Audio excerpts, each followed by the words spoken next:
Hi, I'm Rod. Welcome to my channel. Today I am going to finish listening to the Death album for the whole world to see. I've only got one song left to listen to, and that is Politicians in My Eyes.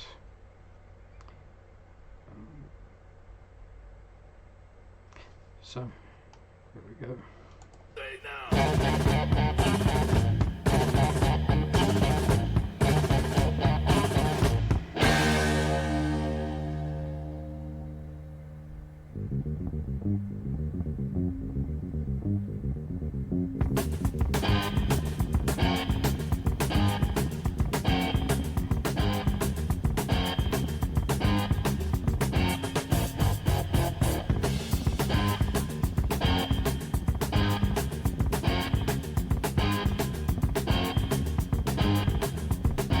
One biggest game is with the kingdom of fame. It's like a race at the top because they wanna be boss. They don't care who they step on as long as they get along. Politicians in my eyes.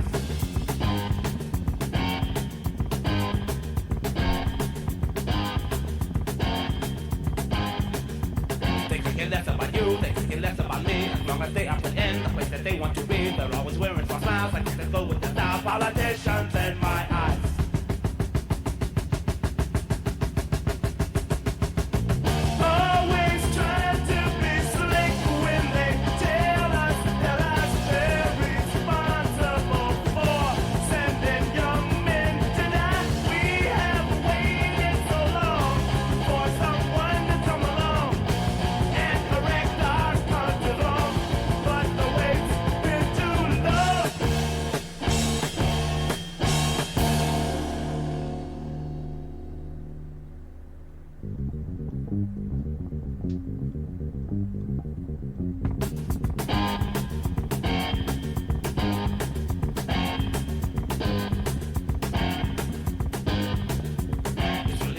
The way they lie on TV, something that it can be a better man than you see. But when decisions come, that's when they have all the fun. Politicians in my eyes.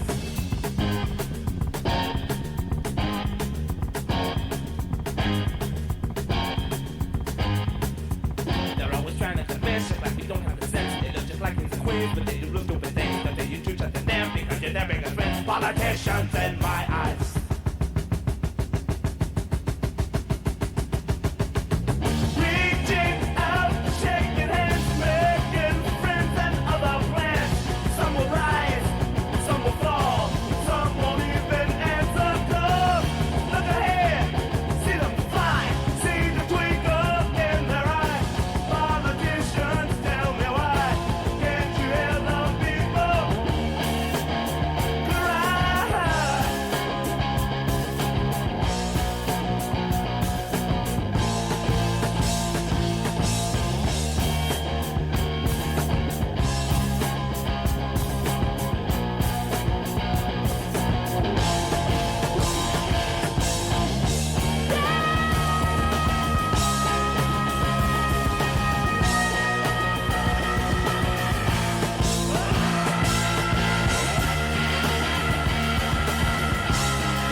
So that was Politicians in My Eyes, the closing track of the album. It's only a short album.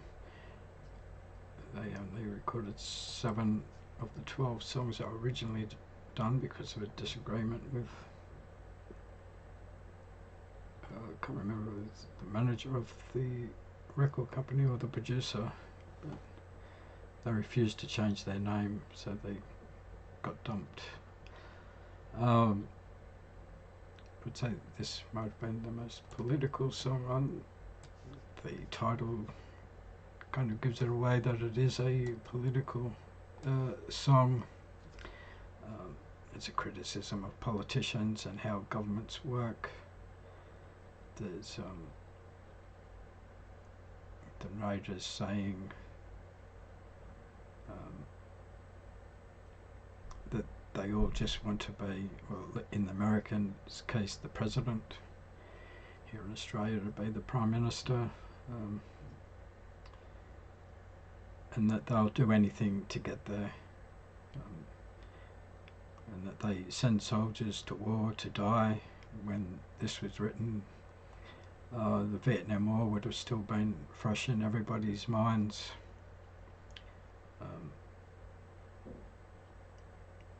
The narrator goes on to say that they have been waiting for a politician to make a change, but this hasn't happened.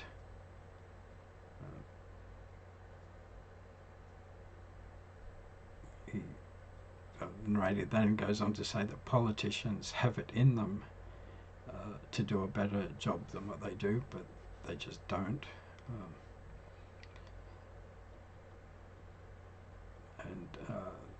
They are reaching out to groups who have money, like churches and big business, and they ignore the average voter. They finish by asking politicians, why can't they hear the people cry? And I think I have the answer to that. The reality is that certain groups of people will always get politicians' attention. And it's different groups for different political parties, but they know that their roster on voters are going to vote for them no matter what. They're probably not even going to be listening to the campaign to see what their policies are. They're just going to vote for them every election. So they don't really have to do anything for their vote.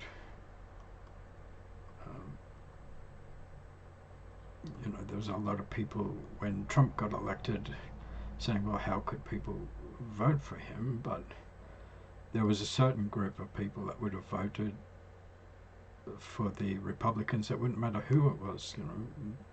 Ronald McDonald could have been running for the president on the Republican side, and they still would have voted for him. And then you've got the restaurant voters who are going to vote for the other side. If you live in a two-party system like us in America, so you're never going to get their vote, and it's the swinging voters who are always going to get the politicians' attention,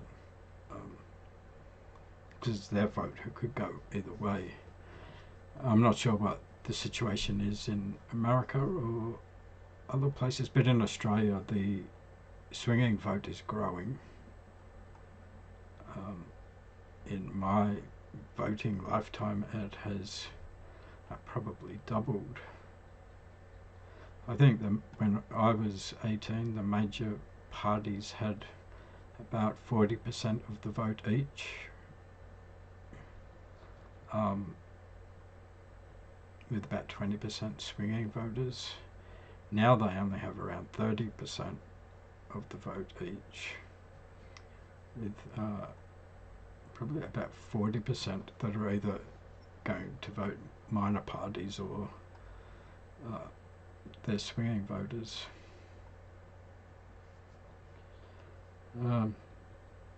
Anyway, back to the album. This has been a great album. It kicked off really strongly with Keep On Knocking, and it just kept up the whole way through. My favourite song of the album was Freaking Out, and probably my next favourite was Where Do We Go From Here. But overall it was a great album. It would have been interesting to do, if they had recorded the whole 12 songs, to see what the others were like. I'm not sure whether they have released them. They've released a subsequent album from this. I don't know if those original songs were re-recorded for that. But anyway, I really enjoyed this album. I thought it was a great album. Highly recommend it to anybody who's interested in proto-punk. That's what these are. Anyone who's interested in punk, hardcore punk, hard rock. Yeah. So this has been a great album. I hope you enjoyed the video. If you did and you would like to support the channel, the best way you can do that is by liking, subscribing and commenting. I hope to see you in another video soon. Thanks for watching.